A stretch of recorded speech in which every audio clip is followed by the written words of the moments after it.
Hello student, in this video we will discuss about the separating the components of a mixture। आपने जो है घरों में भी डिफरेंट तरह के मिक्सचर्स देखे होंगे।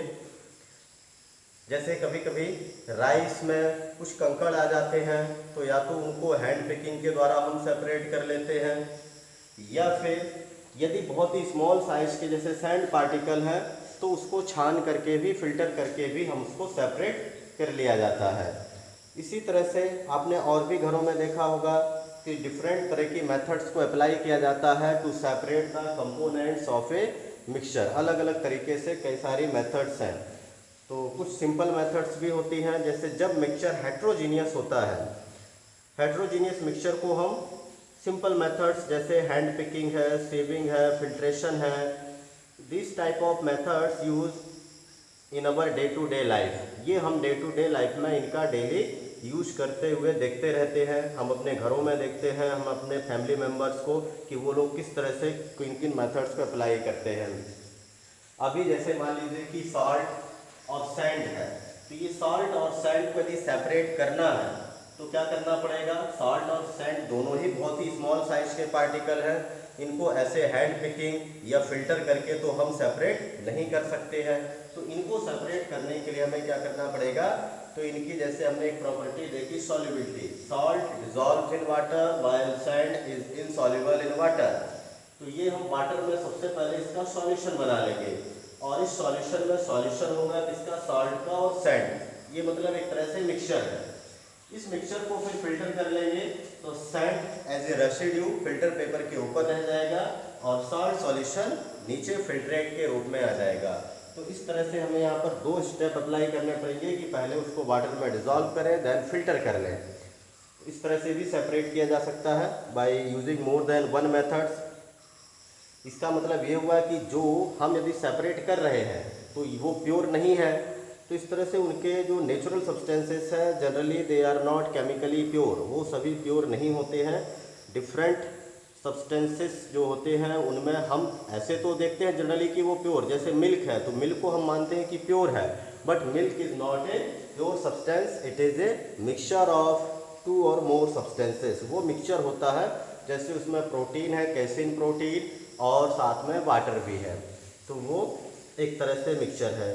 तो साइंस की लैंग्वेज में जो मिक्सचर है, जो मतलब इम्प्योर है, उनके कंपोनेंट्स को हम किस तरह से सेपरेट कर सकते हैं इसके बारे में हमें देखना है।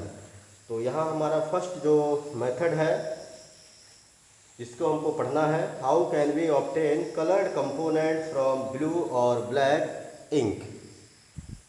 इसको सेपरेट करने के लिए how can we obtain coloured component dye from blue और ब्लैक इंक। तो ब्लू और ब्लैक इंक में से जो कलर्ड सब्सटेंस है उसको हम कैसे सेपरेट कर सकते हैं, मतलब ब्लू डाई या ब्लैक डाई हो। तो black dye generally mixture of two और मोर डाइज, उसमें तो दो या दो से अधिक डाइज का मिक्सचर होगा, लेकिन ब्लू में सिर्फ ब्लू डाई होगी और साथ में वाटर भी होगा। तो हम इसको किस तरह से सेपरेट कर सकते हैं इसके बारे में है। मतलब जो इंक है it is not a pure substance, it is a mixture of at least two substance, one is dye जो कि कलर्ड होता है और अनदर इज वाटर। इसका मतलब है कि इंक जो है it is a mixture of water plus dye. अब हम क्या करें कि इस ये देखिए यहाँ पर अरेंजमेंट, आपको ये ट्राइपॉड स्टैंड है, इसके 3 पैर होते हैं, 3 लेग्स होते हैं।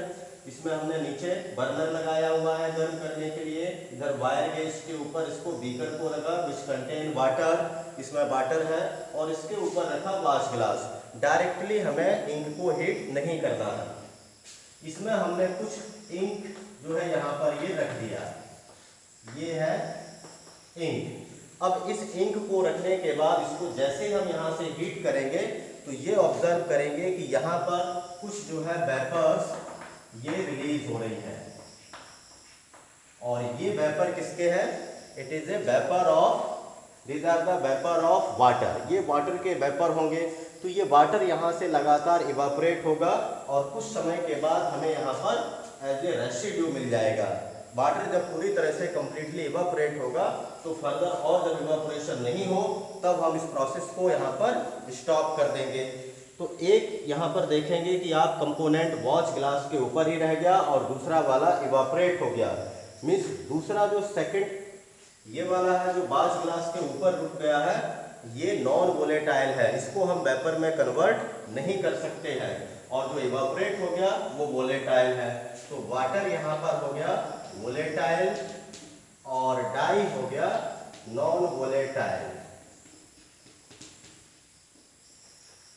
तो वाटर वोलेटाइल है which can easily convert into vapour और dye is a non volatile which can not be evaporate before its boiling point. इसको हम इसके बॉइलिंग पॉइंट से पहले इवापोरेट नहीं कर सकते हैं। तो इस तरह के सब्सटेंस को नॉन वोलेटाइल सब्सटेंस बोलते हैं। अब इसको हमने कौन सा मेथड यदि देखा जाए तो क्या अप्लाई किया है, इवापोरेट किया हुआ है, मतलब सिंपली उसको हीट किया है। और इस इवापोरेशन को जहाँ से वेपर का फॉर्मेशन हो रहा है इस मेथड को बोलते हैं इवापोरेशन। यदि हम देखें if a mixture contain volatile and non-volatile substance then we should apply evaporation method to separate them। हमें उसको यहाँ पर सेपरेट करने के लिए evaporation method को अप्लाई करना पड़ेगा। evaporation तो it is the evaporation method in which one substance is volatile and another is non-volatile और volatile और non-volatile को इस तरह से हम आसानी से सेपरेट कर सकते हैं। तो ये जो एक्टिविटी आपने देखी इसमें यदि हम देखें यहाँ पर we can separate the volatile component from its non volatile solute by evaporation method.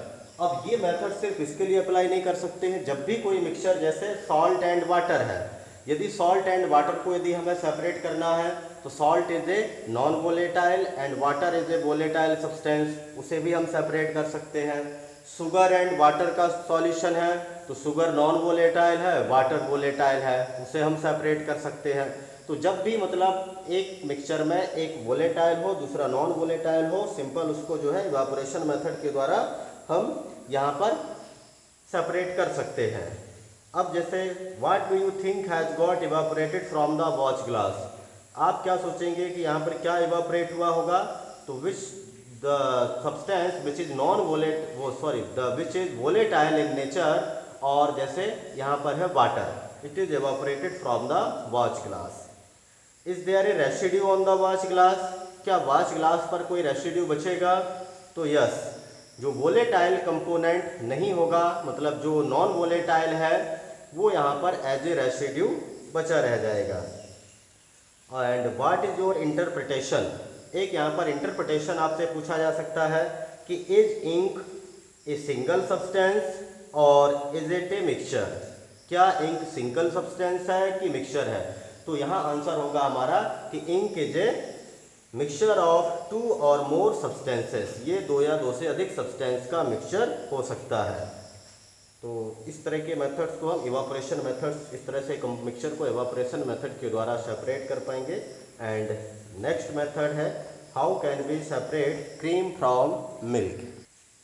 तो यहाँ पर है सेकंड मेथड में how can we separate cream from milk. Milk में से क्रीम कैसे निकालते हैं, यदि आपने जैसे जनरली घर पर, इसका मतलब तो ये हुआ कि मिल्क जो है it is not a pure, it is a mixture of 2 और मोर सब्सटेंस, ये मिक्सचर है। और जैसे हमने ये भी पढ़ा कि milk is a natural colloid, ये एक तरह से कोलाइड है।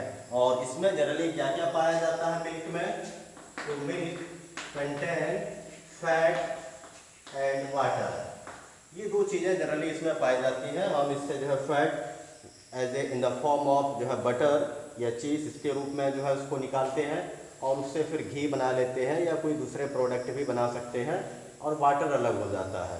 तो इस तरह से मिल्क में फैट और वाटर, इसको हम सेपरेट कैसे करते हैं, तो आपने देखा होगा कि जो फैट होता है उसको यदि हम चर्निंग करते हैं, मतलब हाई स्पीड से रोटेट कराते हैं, रोटेट कराने से फैट के जो मॉलिक्यूल्स हैं एज ए प्रेसिपिटेट बन करके ऊपर आ जाता है, क्योंकि प्रेसिपिटेट इसका हल्का होता है और वाटर नीचे रह जाता है। तो ये this process is also known as churning, rotation of the milk with very high speed, तो इसके लिए चर्नर का यूज भी करते हैं घरों में जनरली। और हाई लेवल पर यदि देखा जाए, ब्रॉड कट लेवल पर, तो इसको सेंट्रीफ्यूज मशीन के द्वारा भी रोटेट कराया जाता है। तो हर जगह तो अवेलेबल नहीं होता है सेंट्रीफ्यूज मशीन, तो सेंट्रीफ्यूज की जगह पर जो मिल्क चर्नर होता है घरों में जनरली जिसका यूज किया जाता है उसका भी यूज कर सकते हैं किचन में। कभी जैसे दाल यदि नहीं पूरी तरह से पकती है तो उसको हम चर्नर के द्वारा उसको थोड़ा सा घुमा देते हैं, तो इस तरह से हम उसको सेपरेट करते हैं। अब इसमें होता क्या है, तो आपने देखा होगा कि जैसे एक मिल्क लिया और उसको आपने घुमाया, तो या फिर जो आपके डेयरी फॉर्म है वहाँ पर भी आप जा करके देख सकते हैं कि सेंट्रीफ्यूज मशीन को वो किस तरह से यूज करके मिल्क में से फैट को अलग कर लेते हैं या क्रीम को अलग कर लेते हैं और वाटर को अलग कर देते हैं। तो जब हम इसको सेंट्रीफ्यूज मशीन में बहुत ही हाई स्पीड से क्या करते हैं, जैसे ये मिल्क है और ये यहाँ पर इस तरह से मान लीजिए कि चर्नर लगा हुआ है, इसको हमने बहुत ही हाई स्पीड से रोटेट कराया, तो यहाँ पर जो फैट मॉलिक्यूल्स है these are denser than water initially, तो ये डेंसर मॉलिक्यूल्स क्या होते हैं, नीचे की ओर मूव करते हैं, और जब ये मूव करते हैं पोस्ट टू द बॉटम, ये नीचे की ओर जाएंगे, एंड जो लाइटर पार्टिकल्स हैं, लाइटर पार्टिकल्स ऊपर ही रह जाएंगे, और ये डेंसर पार्टिकल्स आपस में एक दूसरे से कोलाइड होते हैं, कोलाइड होने से ये टकरा सकते हैं और टकरा करके एज ए प्रेसिपिटेट का फॉर्मेशन कर लेते हैं। तो व्हेन मतलब जो है मिल्क, तो इस तरह से इसको सेपरेट करने के लिए मिल्क के कंपोनेंट्स को सेपरेट करने के लिए these are separated by centrifugation method, इसको हम सेंट्रीफ्यूगेशन मेथड बोलते हैं।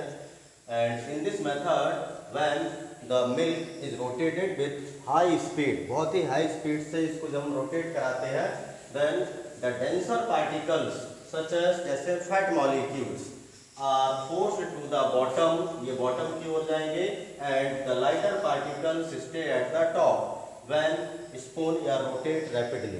जब हम इसको हाई स्पीड से रोटेट कराते हैं तो डेंसर पार्टिकल नीचे जाएंगे and they combine to form a precipitate. These denser particles combine to form a precipitate और known as cream, तो उसको हम क्रीम का नाम देंगे, और इस तरह से फिर उसको बाद में फिल्टर करके सेपरेट कर लिया जाएगा, वाटर अलग हो जाएगा, क्योंकि जब वो प्रेसिपिटेट बन जाएगा, पूरा एक साथ थक्का बन जाएगा, तो उसको सेपरेट करना फिल्ट्रेशन के द्वारा सिंपल है। लेकिन मिल्क को हम ऐसे सिंपल जो है पहले बिना चर्निंग के, बिना रोटेशन के, यदि चाहे कि फिल्टर लगा करके, फिल्टर पेपर लगा करके सेपरेट कर लिया जाए, तो ये इजीली पॉसिबल नहीं है, क्योंकि ये कोलाइडल फॉर्म में है, तो कोलाइडल पार्टिकल भी आसानी से फिल्टर पेपर से पास हो जाते हैं। ये सेंट्रीफ्यूगेशन के और भी मतलब जो है एप्लीकेशंस हैं जिनको हम दूसरी जगह पर भी यूज करते हैं।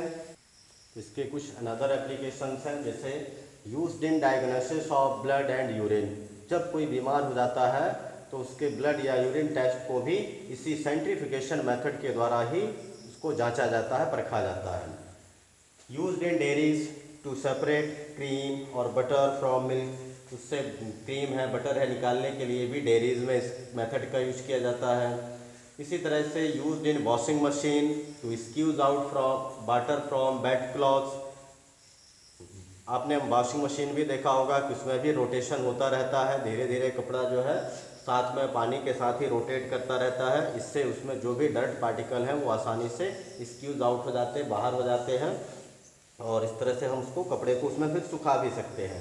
तो ये सभी जो है सेंट्रीफ्यूगेशन मेथड के ऊपर जो है वर्क करते हैं, ये यहाँ पर इनको अप्लाई किया जाता है सेंट्रीफ्यूगेशन मेथड को। तो इस तरीके से देखें तो it is a cream from milk को हम सेपरेट आसानी से कर सकते हैं बाय चर्निंग और बाय सेंट्रीफ्यूगेशन मेथड। तो आज के इस वीडियो में इतना ही। Thank you, have a nice day.